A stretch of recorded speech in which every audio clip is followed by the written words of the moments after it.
Meus irmãos, que alegria a gente estar juntos, retornando aos nossos estudos, já no vídeo 3, em que nós vamos dando continuidade ao capítulo 5, Bem-aventurados os aflitos, do Evangelho segundo o Espiritismo, com foco nas doenças existenciais. Nós vimos no vídeo anterior que nós hoje daríamos continuidade à necessidade de mudança íntima decorrente do conhece-te a ti mesmo. Porque como que eu vou me modificar se eu não me conheço? Então, Paulo, ele vai ser magistral quando ele, lá no Evangelho, vai dizer, Kardec vai colocar a necessidade, uma necessidade para nós, essa reforma íntima.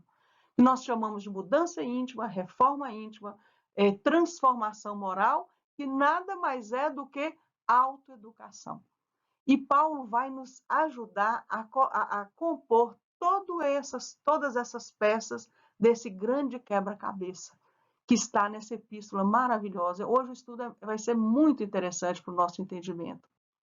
Então, o autoconhecimento, que é quem nós somos, mas antes de chegar a quem nós somos, nós precisamos, como vimos, entender o que nós somos. O que nós somos? Espíritos imortais. Então, o quem, ele sucede ao que. Primeiro eu preciso saber que eu sou um espírito imortal, ter consciência dessa realidade minha, para depois eu entender quem eu sou, como eu estou, né? Então, nós vamos vendo que nós não somos seres humanos, nós somos seres espirituais passando por uma experiência humana. Então, nós temos aquele velho ditado que a gente fala assim, errar é humano. Não, nós só erramos porque somos humanos. Então, ainda passando por essa experiência humana, mas a gente vai compreendendo, então, que vida, ela não é sinônimo de encarnação. O problema que eu passo nessa encarnação não é um problema da minha vida, é um problema de parte da minha vida. Porque a vida é mais do que uma encarnação. Então, a gente vai começando a pautar os nossos valores não para o interregno corporal, mas por essa visão ampliada dessa estrutura imortal que eu sou, entendendo que o que eu faço aqui perdura e não termina no túmulo. Existe uma continuidade. E então isso é moralizador na doutrina espírita, porque a gente tem que, eu sempre comento que a gente precisa muito ter como exemplo para nós que a nossa vida é como uma gleba, um pedaço de terra. Tudo que eu plantar neste campo vai dar. Com isso, a gente passa a ser mais cuidadoso com aquilo que a gente vai plantar.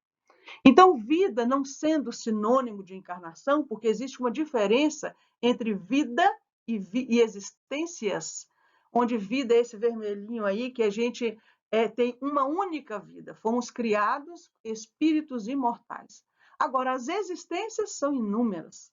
São inúmeras. Como dizem os bons espíritos, o nosso espírito já animou vários corpos.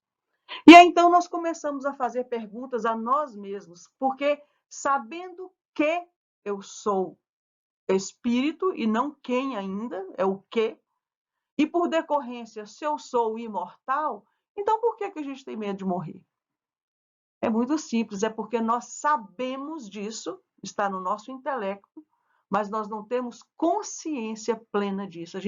Esse saber não chega no nosso sentimento. E aí, então, nós estamos no campo da superficialidade do conhecimento e não introjetando esse conhecimento. Daí a beleza da reflexão, porque o que é refletir? É trazer da cabeça para o coração e sentir no coração. Então, a benfeitora Joana de Ângeles, ela vai dizer muito desse nosso movimento de consciência do ser humano, em que ela compara como se fosse um iceberg, que a gente vê essa pontinha e um mundo lá embaixo, onde menos de 5% da humanidade, que é essa pontinha aí, estão conscientes de si e de seu compromisso individual e coletivo.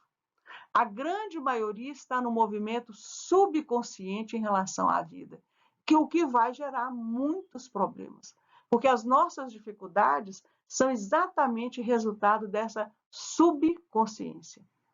Ela chega ao ponto de dizer que nos dias atuais a subconsciência é tamanha que nós estamos vendo aí órfãos de pais vivos. Isso é uma realidade.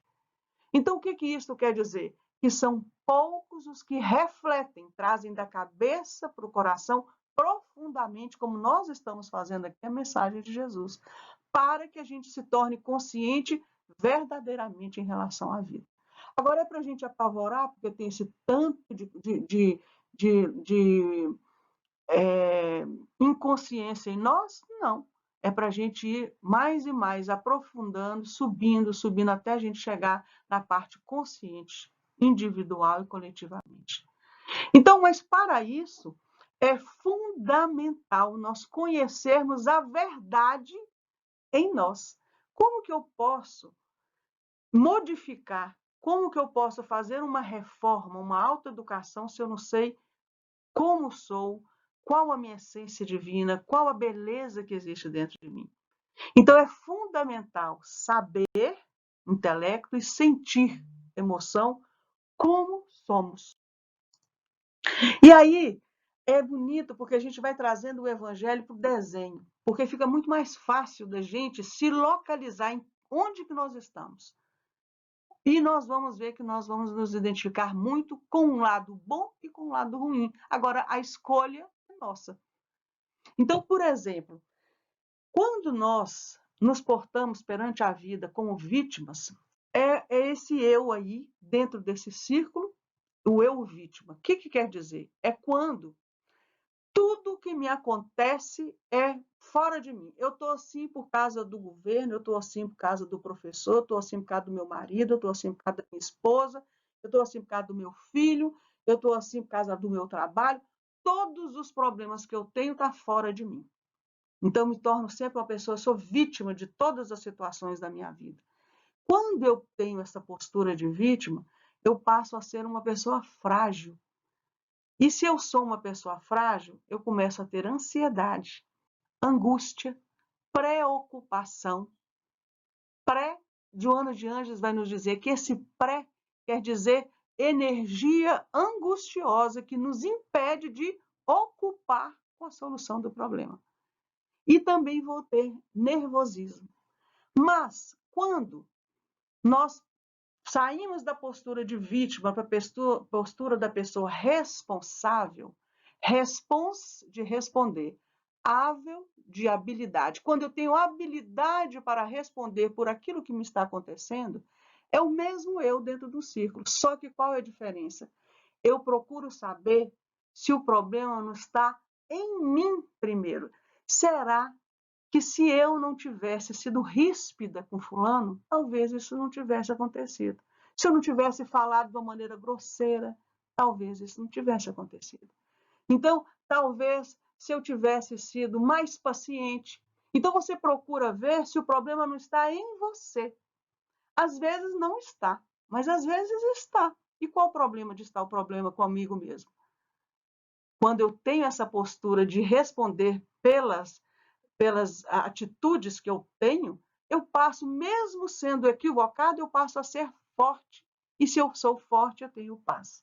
Veja a diferença. E é muito interessante que quando a gente está falando aqui, eu tenho certeza, assim como eu, cada um de vocês, se localizou como vítima em algumas situações e como responsável. Mas isso é muito bom, porque a gente começa a se conhecer. Quantas vezes quando a gente começa a sentir ansiedade, angústia, preocupação, nervosismo, é porque eu estou frágil. Se eu estou frágil, eu estou fazendo o papel de vítima. Eu estou sempre colocando a culpa no outro, daquilo que me acontece. Agora, quando eu me equivoco, não há problema. Nós vamos ver, meus irmãos, que beleza que a gente errar. Como a gente ainda tem que desaprender tantas coisas, achar que o erro é a pior coisa da vida. Não é. Errar é uma das belezas que nós temos, porque é errando que a gente fixa a lição, como nós estudamos lá nos vídeos anteriores. Então, mesmo eu sendo descobrindo não, quem fez a coisa equivocada fui eu.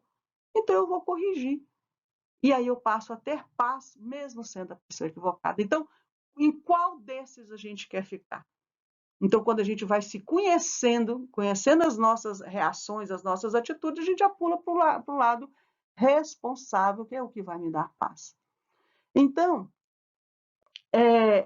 Nós vamos aprendendo também nessa epístola de Paulo que é muito interessante esse desenho dessa árvore, porque nós estamos vendo aí uma árvore, estamos vendo aí uma linha verde que seria o chão, o piso, a terra, estamos vendo aí raízes e estamos vendo embaixo das raízes o lençol d'água.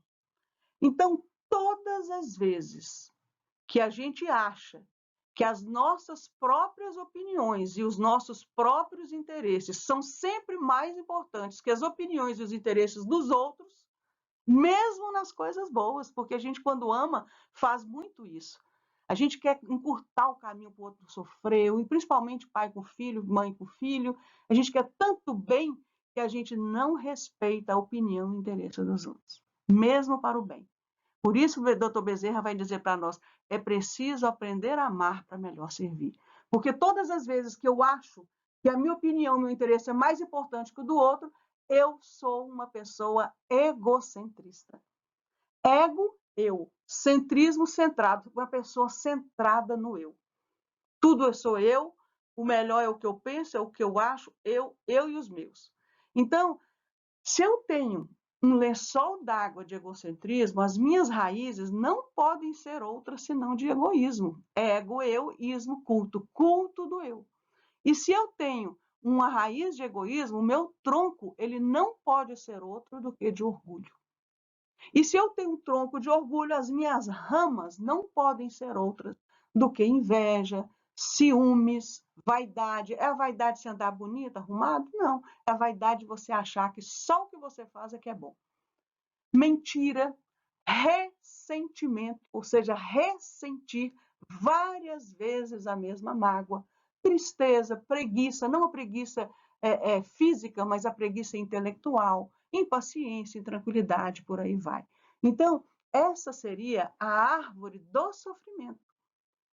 Daí Jesus dizer que uma árvore má não pode dar bons frutos. Pode? Não pode. Então, lá no Evangelho, nós vamos ver que o orgulho é a catarata da visão. Ele é o pai de muitos vícios e é também a negação de muitas virtudes.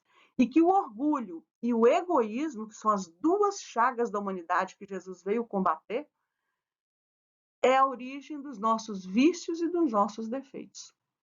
São elas, está no Evangelho, segundo o Espiritismo, que enfraquecem os verdadeiros elementos da caridade, que é a indulgência, a abnegação, o devotamento e a benevolência. Indulgência, dentro do e doçura, quando eu tenho doçura interior. Abnegação, quando eu tenho esquecimento de mim mesmo, não deixando de me auto-amar. Isso é bem diferente, nós vamos entender. O devotamento, que é a dedicação, e a benevolência. Bene, bem, vontade no bem. Voltere, vontade. Então, benevolência é vontade no bem.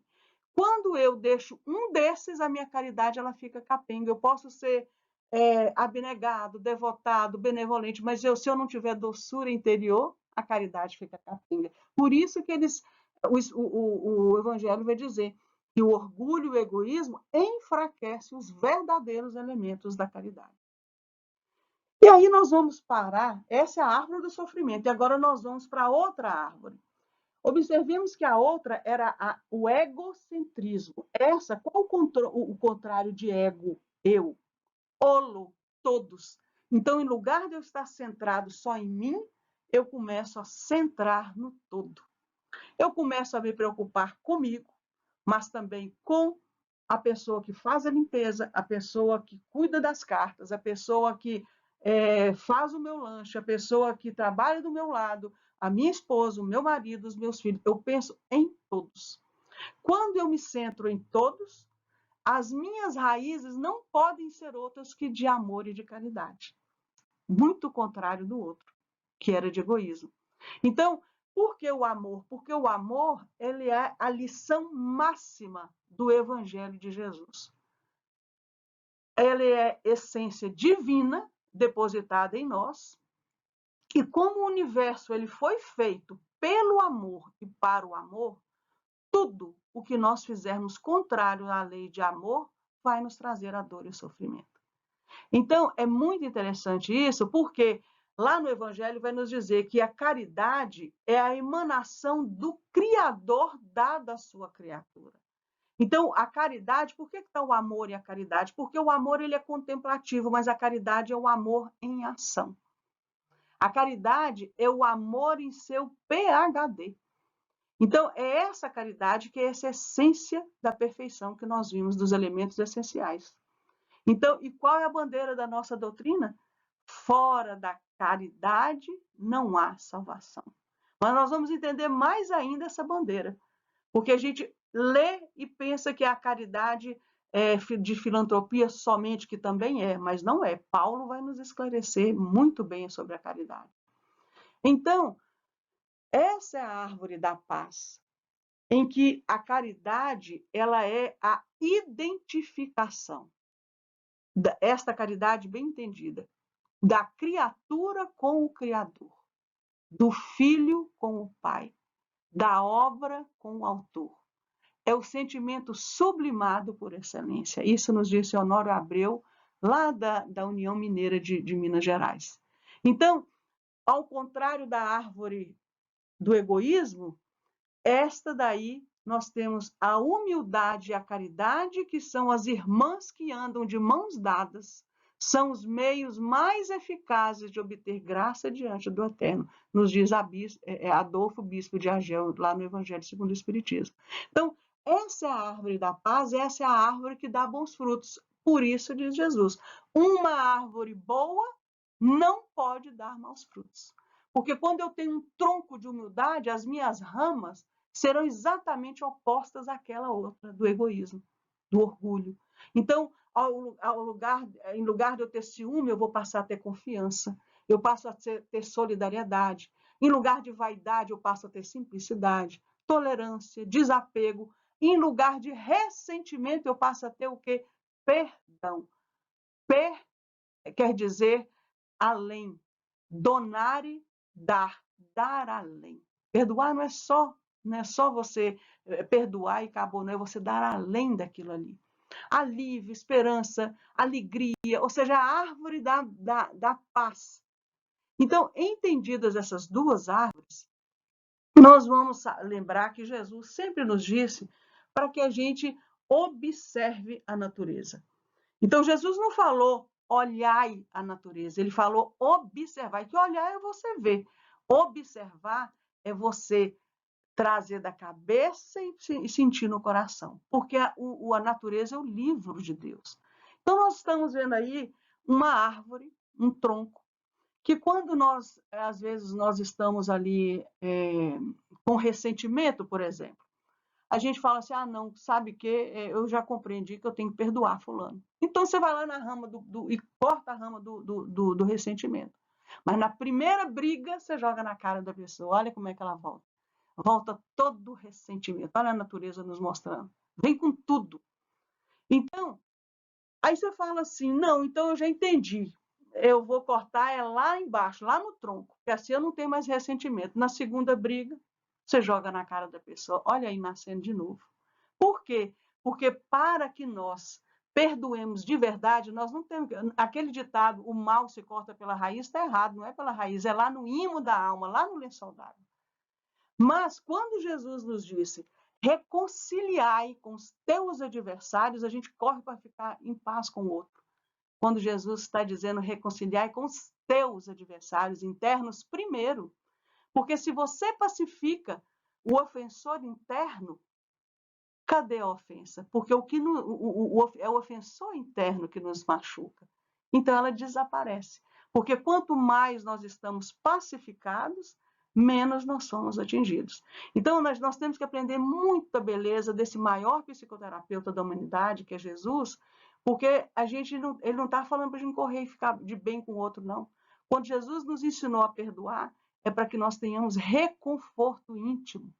Porque nós ainda vamos aprender muito mais ainda sobre o perdão. Então, reconcilia-te primeiro com os teus adversários internos para depois você procurar o outro. Porque, na verdade, manso é aquele que pacifica primeiro a si mesmo. Por isso, é indispensável nós curarmos de nossas próprias atitudes.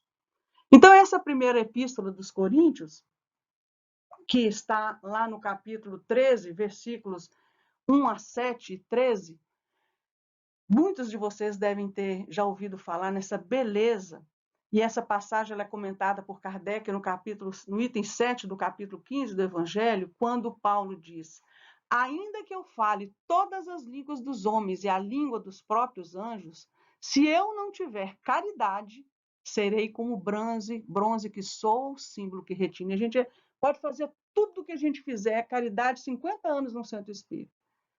Mas se eu não tiver mudança íntima, a construção dentro de mim, fazendo desse bem um meio para construir dentro de mim, eu vou ser como um sino que só faz barulho.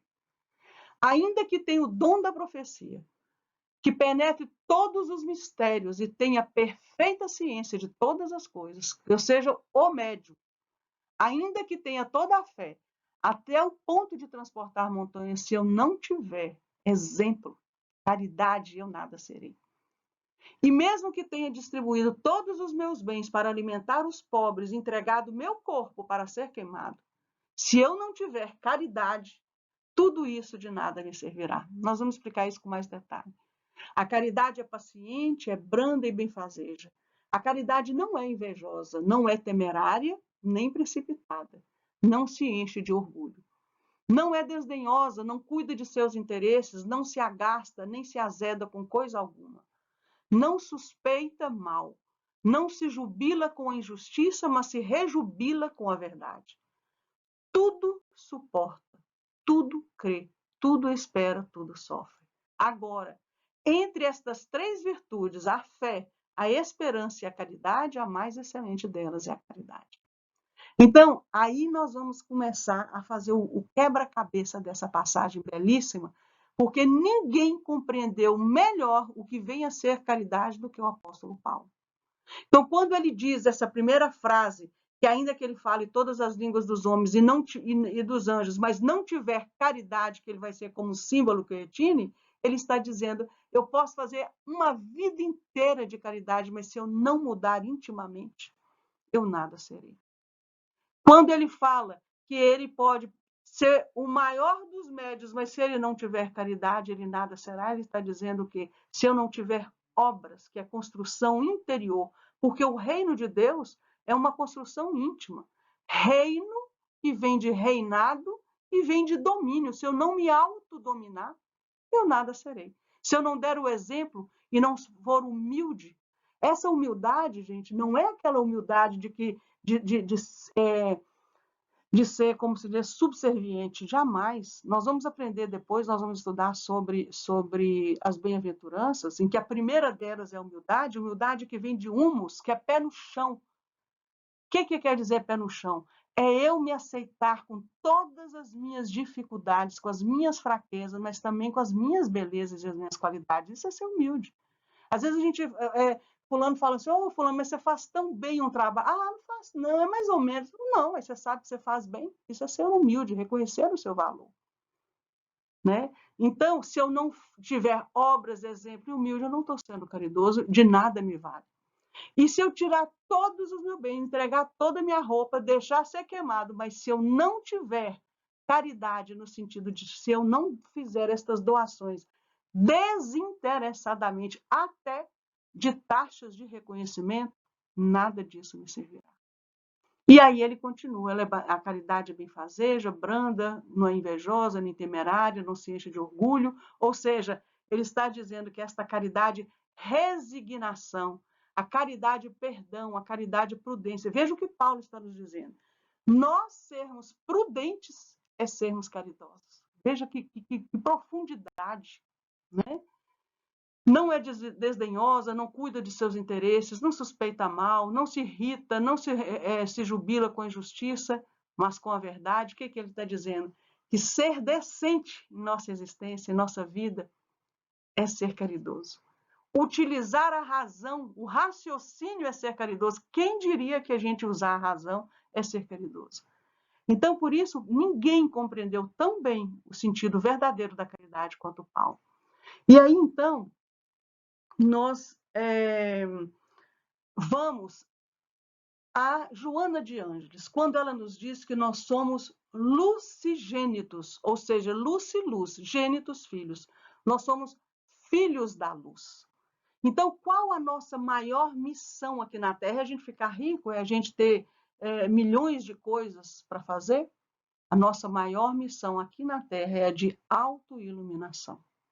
Então, nós temos aí o exemplo da plantinha, porque por isso observai a natureza. A plantinha está lá embaixo, naquela escuridão, dentro de uma. Primeiro, ela rompe uma casca, sai da escuridão da terra e ela vai onde for buscando a luz do sol. Nós somos essa plantinha. Seja como for, nós buscamos a luz do Criador.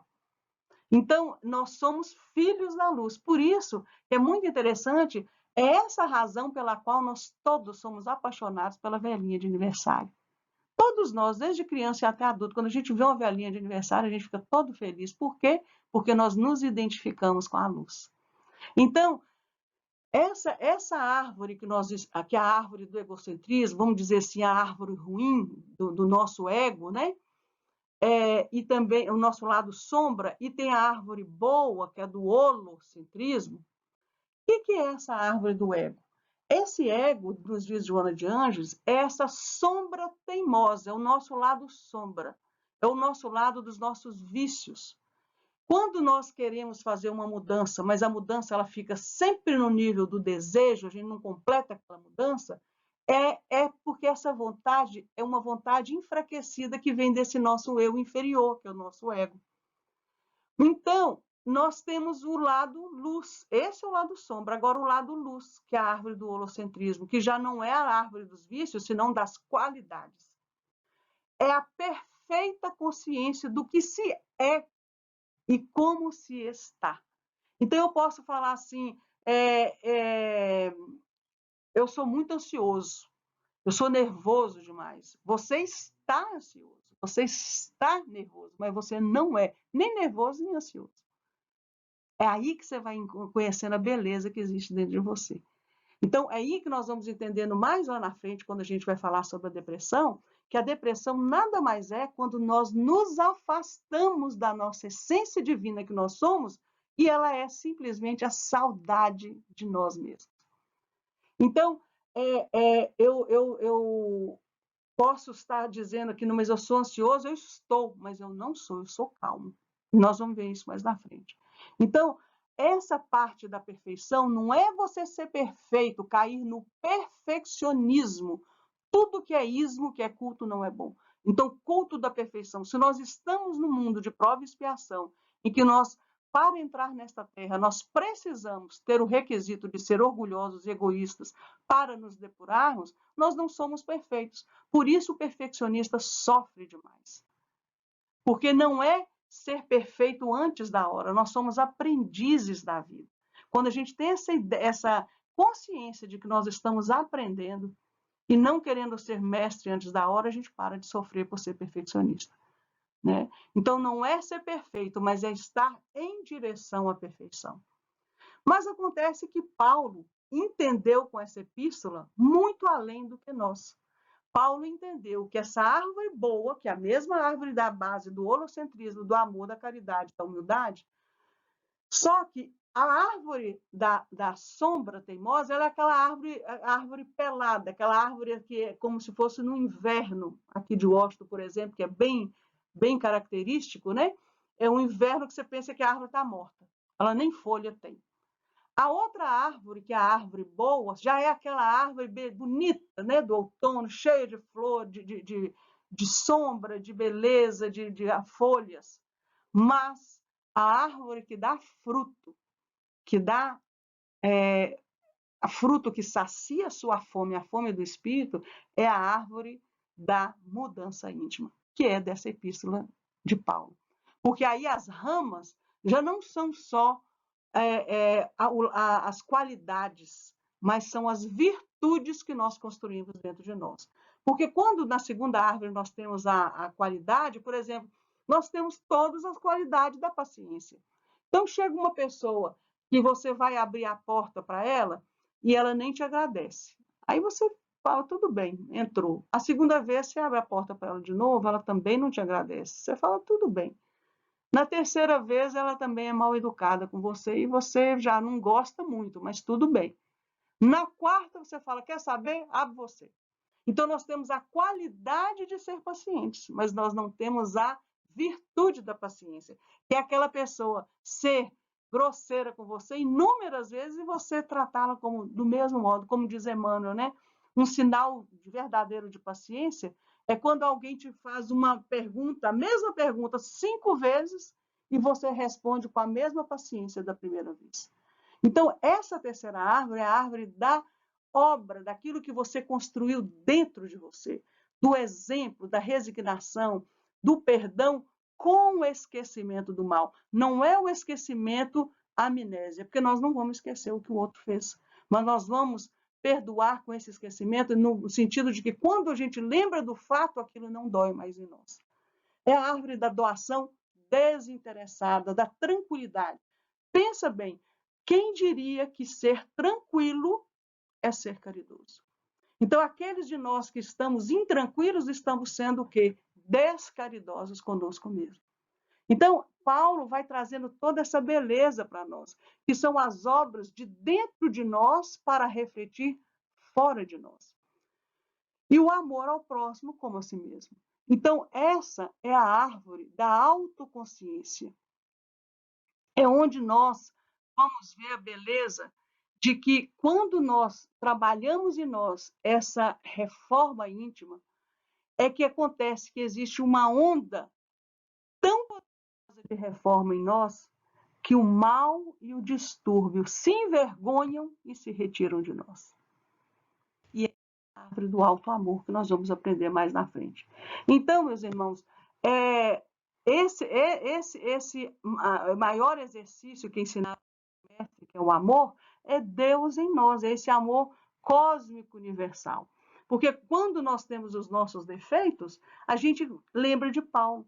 Paulo, com todas as dificuldades, ele falava, prossigo para o alto, que é a união do discípulo com o mestre. Porque existe um fator de união divina entre nós e o Criador, que é a misericórdia divina.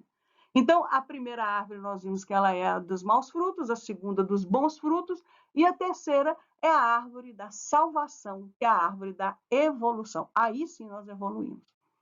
Então, é tão interessante isso, que nós vamos compreendendo que essa terceira árvore é o que Carl Jung vai dizer que é o nosso estado luminoso, é quando nós chegamos a ser espíritos crísticos, porque todos somos espíritos crísticos. Por isso que nós falamos que todos temos limitações, todos temos possibilidades, porque nós somos potencialmente espíritos puros. Então, não adianta a gente se auto-enganar achando que a gente não pode, não dá conta, não é capaz e nem merece, porque nós somos fadados à felicidade. Então, essa terceira árvore é a árvore da construção da nossa casa espiritual. E muitas das vezes a nossa casa ela precisa ser abalada. E Jesus é o restaurador. Então, essa árvore, uma é dos vícios, outra das qualidades e a outra das virtudes. Uma é do desejo e a outra é da vontade. Quando nós temos essa vontade, colocamos esse motor da vontade, que como bem vai nos dizer Leon Denis, que a vontade é a faculdade soberana da alma, quando eu realmente quero mudar, eu aciono a vontade do meu eu superior e não do eu inferior do meu ego, porque vai ficar sempre no nível do desejo. Aí sim, com essa vontade real do meu eu divino, a minha transformação ela acontece naturalmente. E aí então Joana vai nos dizer que todos nós precisamos ter coragem. Olha que bonito que ela diz. Cor de coração, age de agir.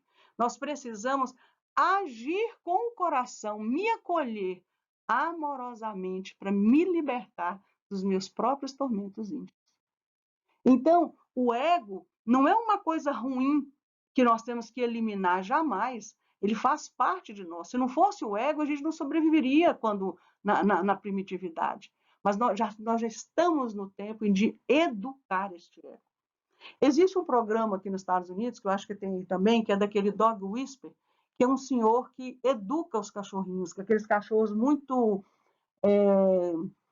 que morde as visitas, que rasga o sofá. Então, eles contratam essa pessoa para poder educar o cachorro.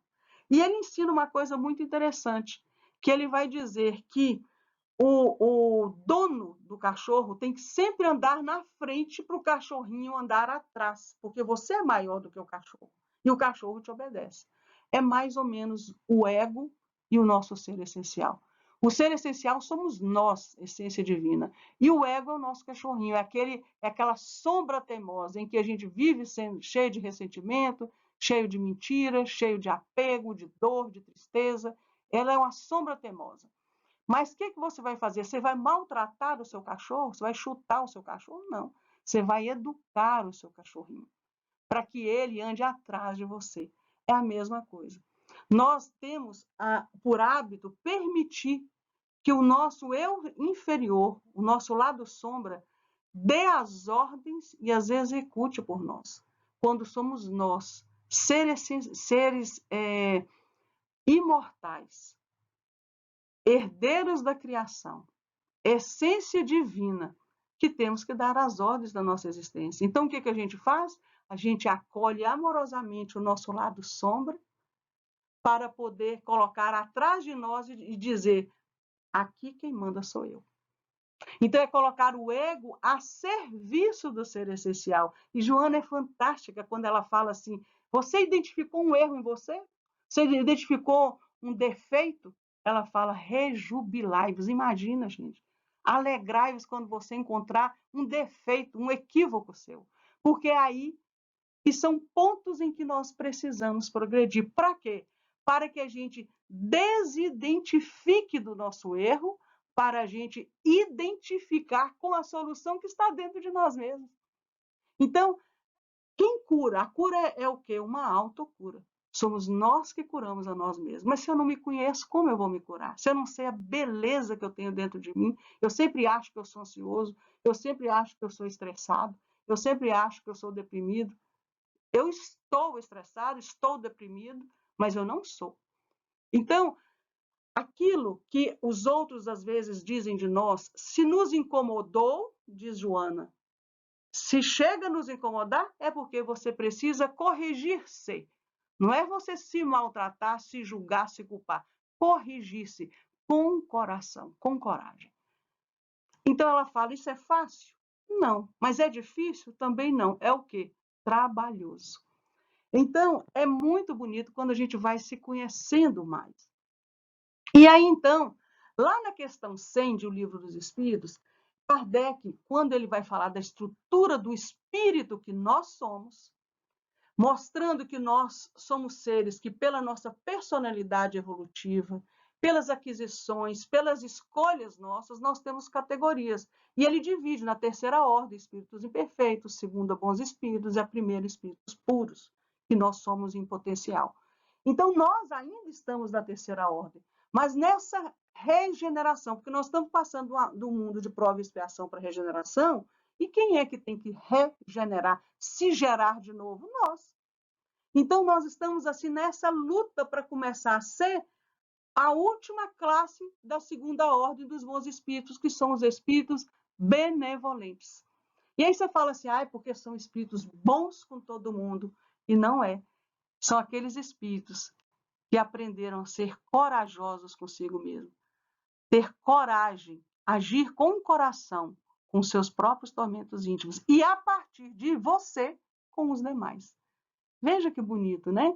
Então, quando Kardec coloca essa questão 100, apresenta essa ordem dos espíritos, a gente acha que estão falando lá dos espíritos, lá de outro mundo. Ele está falando de nós. Por que nós somos espíritos com corpo? Então, essa evolução espiritual é esse progresso gradativo de cada espírito, ganhando conhecimento, melhorando o sentimento, e desenvolvendo as capacidades em suas muitas reencarnações. A evolução é uma lei universal e um dos princípios fundamentais do Espiritismo. Então, Nós achamos que Kardec está falando de uma coisa muito longe de nós, mas ele está falando a respeito de nós. Então, meus irmãos, todos nós aqui na Terra, nós também temos espíritos impuros, levianos, falsos sábios, neutros, a gente tem gente perturbadora, tem gente benevolente, tem gente prudente. Então, está falando de nós já somos espíritos, só que com o corpo.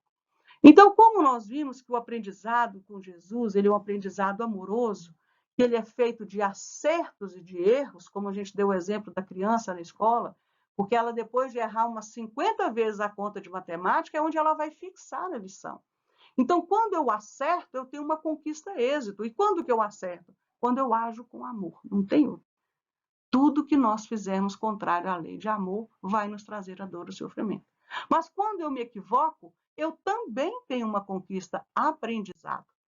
Então, nessa conquista aprendizado, em lugar de nós estarmos nos culpando, como nós vimos, nós temos que eliminar por completo a palavra culpa do nosso vocabulário e substituí-la por experiência e responsabilidade, a habilidade para responder por aqueles meus atos.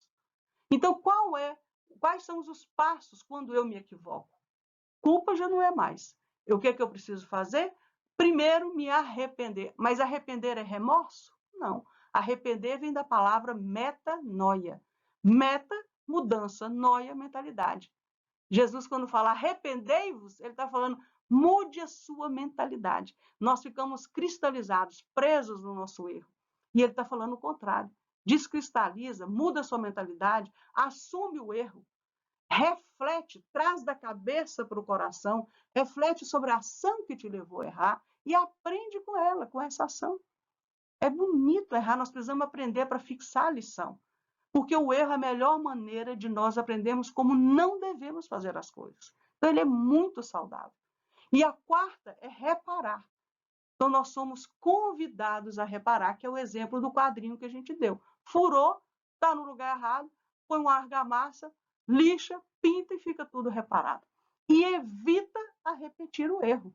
Esses são os 5 passos quando nós nos equivocamos. Então, quando Jesus vai nos dizer para a gente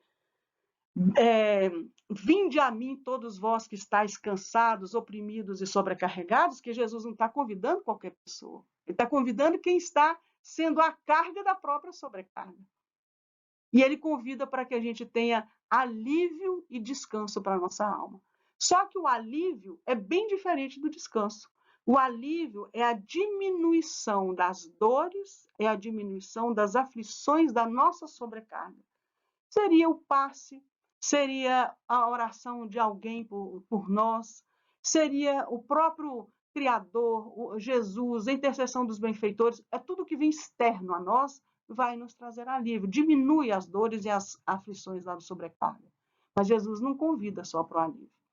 É importante o alívio porque quem está aflito, ele não consegue nem absorver o ensinamento. Emmanuel fala muito isso, ele fala assim, é preciso a gente aprender a trocar uma palavra bonita por um pedaço de pão. Porque não adianta você falar bonito para quem está com o estômago vazio. Ele não vai prestar atenção. Então, se alivia primeiro. E agora, depois ele convida, depois de você aliviar, em que você vai se harmonizando, ele te convida para que você tenha descanso para a sua alma. Porque o descanso já não é diminuição, é superação completa da causa da sobrecarga que está dentro de você mesmo. Onde você vai ter o quê? Tranquilidade de espírito, é aquela pessoa responsável que, mesmo sabendo que ela que é equivocada, ela vai fazer todos os esforços pacientes, perseverantes e continuados para sair daquela dificuldade, o que vai dar, nesse processo, tranquilidade de espírito, um sentimento de pertencimento, de que ele está no caminho certo. Vai dando aquela paz no coração, aquela harmonia interior, que aí sim nós passamos a viver com equilíbrio. Por isso que a gente tem descanso para a nossa alma. E só é possível viver com equilíbrio com esse descanso para a alma que Jesus fala. Então a gente vai percebendo que não é alcançar uma perfeição, mas alcançar um estado de aprendizado. Tudo muda, meus irmãos, quando a gente começa a entender que nós somos aprendizes da vida. Então, esse descanso, que é essa serenidade e harmonia interior, é que vai nos levar ao processo de aperfeiçoamento. Por quê? Porque já não tem o peso nem a sobrecarga, aquele movimento de crueldade consigo mesmo, se culpando, e nem aquele movimento de crueldade com os outros, se desculpando como vítimas e projetando a culpa no outro. Então, é o movimento correto de aprender sempre. Então, já terminando o nosso estudo, quando Paulo diz, já não sou eu quem vivo, mas o Cristo que vive em mim, ele está dizendo, já não sou eu, esse primarismo animal do ego, a minha sombra teimosa, que faz e manda e dá as ordens e anda na minha frente, não. Mas é o Cristo interno, esse ser luminoso que todos nós somos fadados a ser espíritos crísticos, esse sim, que vive e dá as ordens em mim. Então, aí, quando Jesus, andando nas suas passagens que fala que ele encontra com um dos doutores da lei, e o doutor, por sarcasmo, fala, é você que vai construir o reino de Deus? Com que material? E aí Jesus responde, nenhum mármore existe mais puro e mais formoso que o do sentimento, e não há cinzel superior do que o da boa vontade. Veja que Jesus compara o nosso sentimento a uma pedra, meus irmãos, em que nós precisamos talhá-la. E aí tem um exemplo muito interessante e verdadeiro, verídico, de Michelangelo, que fez essa belíssima escultura da Pietà, Nossa Senhora da Piedade, que ela era um pedaço de mármore desse jeito aí, uma pedra bruta. E sai essa maravilha de obra. E o rapaz, que era o tipo empresário dele, tinha um amigo que era muito admirador de Michelangelo, falou, olha, quando você trouxer Michelangelo aqui na cidade, deixa eu ir lá no camarim dele, que eu quero um dia dizer da admiração, da beleza da obra dele. E aí aconteceu e o amigo falou, olha, ele vai estar aqui na cidade, vem que eu vou te apresentar. Quando ele encontra Michelangelo, ele fala assim, Michelangelo, eu só queria te dizer a beleza, que eu sou fã da beleza da sua obra. E Michelangelo fala assim, a perfeição e a beleza já existiam na pedra, eu só tirei os excessos. É o que acontece conosco. A beleza e a perfeição já existem em nós. Nós só precisamos tirar os excessos que estão lá no nosso ego, porque nós somos uma pedra bruta. Esse lado sombra, esse lado primitivo, essa ausência de luz, esse lado transitório em si mesmo, de que é como estamos, mas não como somos, para transmutar nesse ser essencial, que é essa pedra lapidada. Esse lado luz, esse lado nobre, é o divino em nós. Um é o eu inferior, esse é o eu superior. É o lado transformado como nós realmente somos. Então, o lado luz, ele não luta contra o lado sombra, daí a coragem, agir com o coração. Ele simplesmente ilumina esse lado escuro em nós.